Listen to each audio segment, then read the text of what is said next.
Controversy ഉണ്ടാകാനുള്ള എല്ലാ സാധനങ്ങളും ഇതിനകത്തുണ്ട്. ഉണ്ട്.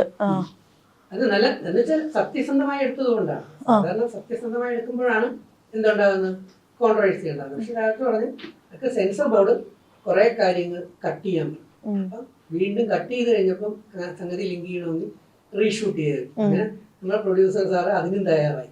അങ്ങനെ എല്ലാ തലങ്ങളിലും ഒരു കുറവും വരുത്താതെ ഗംഭീരമായി ചെയ്തിരിക്കുന്ന സിനിമയാണ് കിരാത്. അതെ.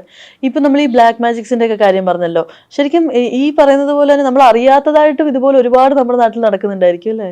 എന്റെ മോളെ ഇതിൽ സംശയമുണ്ടോ? ഞാൻ ഇതെല്ലാം ഇട്ടുകൊണ്ട് കിടക്കുന്ന എന്തുകൊണ്ടാണ്, ഈ സാധനങ്ങളെല്ലാം കിടക്കുന്ന എന്തുകൊണ്ടാണ്? ഇന്ന് രാവിലെ ഈ ഇന്റർവ്യൂവിന് വരാൻ വേണ്ടി എടുക്കുമ്പോഴാണ് എനിക്ക് വെർട്ടിഗോ എന്ന് പറഞ്ഞ തലയിറക്കവും ഛർദില്. അതാ ഞാനിപ്പോ ഇങ്ങനെ ഒരു കമ്പ്യൂട്ടർ പോലെ ഇങ്ങനെ ഇരിക്കുന്നു. കൂടുതൽ ആട്ടി കഴിഞ്ഞാൽ പുള്ളിപ്പോഴും ബ്ലാക്ക് മാജിക് വിശ്വസിക്കുന്നു. ഇതിനോട് പറഞ്ഞ് എന്നെ ഇതിന് വരാതിരിക്കാൻ ആരോ മെനക്കെട്ട് ചെയ്യുന്നുണ്ട്, മന്ത്രവാദം ചെയ്തിട്ടുണ്ടാ പറയുന്നത്. സത്യമായിട്ട് ഞാൻ പറയാം, ഈ ഇന്റർവ്യൂവിൽ ഞാൻ പങ്കെടുക്കാതിരിക്കാൻ നെഗറ്റീവ് എനർജി എന്ന് പറയുന്ന ബ്ലാക്ക് എനർജി നമുക്ക് ഒന്ന് നോക്കിയാൽ മതി. ദൈവം ഉണ്ടെങ്കിൽ, ദൈവികമായ ശക്തി ഉണ്ടെങ്കിൽ, ആശ്ചര്യമായ അല്ലെങ്കിൽ പോസിറ്റീവ് ഉണ്ടെങ്കിൽ നെഗറ്റീവ് ഉണ്ട്, യാതൊരു സംശയമില്ല. അപ്പൊ ഈ നെഗറ്റീവിനെ അതിജീവിക്കണമെങ്കിൽ നമ്മൾ പോസിറ്റിവിറ്റി കൂടുതൽ ഉണ്ടാവണം, ഇല്ലെങ്കിൽ നമ്മളെ അടിച്ചിടും സംഭവം.